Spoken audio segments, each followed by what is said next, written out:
السلام عليكم ورحمة الله وبركاته وين سلامي دمانتنا ميل walba adduunida ka joogtaan kusoo dhawaada muuqaal cusub waxaan idin wadaa maaska timaha kaaga dhigayso timo xariir ah oo qurux badan waxayna ka saaraysaa damage-ka jilcisada timahaagana xabad weyn ay kaaga dhigi doontaa insha Allah maaskigan waxaa ka sameynayaa jayseed ka sidaas ayuu u eg yahay mirmiraas yar waaye flaxseed ma waxa isticmaalaya waa jayseedna meel walba waa ka helaysaa halka waxaa ku soo shubtay 3 qaando oo jayseed ah jayseedka waxaa ku jira maadooyin fara badan oo timahana u wanaagsan sida omega 3 ayuu qani ku yahay oo timaha kicinayo koritaankooda wuxuu kale oo ku siinayaa timahaaga inuu jilciyo rafka oo ka bi'iyo wuxuu ku siinayaa soft shining ayuu ku siinayaa timahaaga maasha Allah maaskigan hadii aad marisan insha Allah waa ka dareemi doontaa timahaaga sida isku bedelaan ee ku qurux badnaadaan insha Allah timo xariir ah oo qurux badan hadda waxaa ku daraya waa biyo qandac ah ayaa ku daraya danna waa isku qasaysaa meela dhiganaysa waqti badan kaama qaadanayo maaskigan gurigaagana ku samaysan kartaa waa wax iska easy ah oo waqti yar kaaga baxayo muuqaalkan hadii aad ka heshay fadlan like noo dheh subscribe noo saar channelka siina share garee oo la wadaag walaalaha kale sida uga faa'iideystaan maaskigan kale oo cajiibka ah haddana si fiican iskugu qasaya maasha Allah muddo hal saac meel dhigaysa kadibna waa isku shiidanaysa alaabtana ku dhaay cajiib waa alaab waxba laga qaban karin timahaaga sida noqdaan adiga arki doono timo xariir ah oo qurux badan tinta dhan wuu ku jilcinaya rafka ama taagtaaga timaha wuu ka bi'inaya tintaada dhan inaa aafoonaysa camal uu noqonaya wuxuu kale ka saaraya damage-ka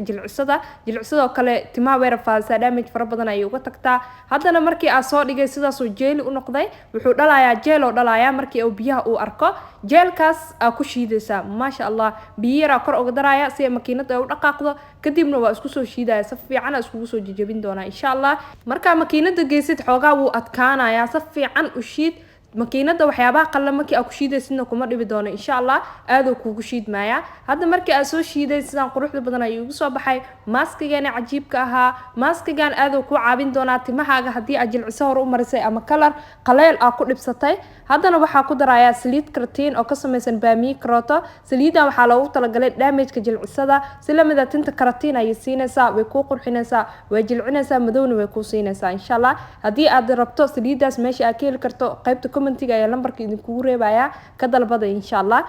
saliidan caadi ma sha Allah caadi hataa hadii aad umarsatid jilciso baad uga maarmaysaa waa saliid keratin leh timaha ku qurxinayso tintaadana ka dhigayso mid xariir ah oo qurux badan maaskigan sameyso isbuuci hal jeer kadibna timahaaga mari waxaa ku joogaysaa hal saacadood waxaa iskaga dhaqaysaa shampoo ama condition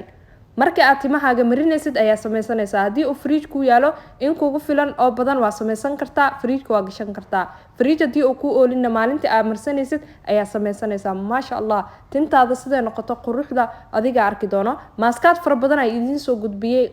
maaskaadkaas wuxuu ka hadlayay timaha sida loogu bixiyo dadka daadashada ka cabanayo in badan muuqaalo ka sameeyay su'aalaasna igu soo laabteen insha Allah muuqaalo fara badan waa idin soo wadaa oo timaha ah ka faa'iideysta kubii hore iyo kuba hadda soo dhigaba iyo kuba soo dhigi doono insha Allah muuqaalkan like noo saara siina share garee oo la wadaaga walaalaha kale hadii aad ugu cusub tahay channelka subscribe noo dheh gambaleelkana furo si aad u noqoto daawadaha koowaad waa ku maasantahay la joogaaga sida quruxda badan aan mar walba igu xiran tahay hadii aad naga daawanayso Facebook page-keena ama TikTok fadlan follow garee muuqaalkan like noo saar siina share garee oo la wadaaga walaalaha kale ka reeso jilciso timaha ka haleeso timahaaga hadii aad rabtid caafimaad qabkooda inaad sare u qaadid ugu dadaal waxyaabaha dabiiciga maaskigaana marso jilciso waad ka maarmi doontaa insha Allah kalarna timahaaga hadii aad hor u marisana waad isticmaali kartaa sidaas nabadgelyo wassalaamu calaykum waraxmatullaahi wabarakaatuh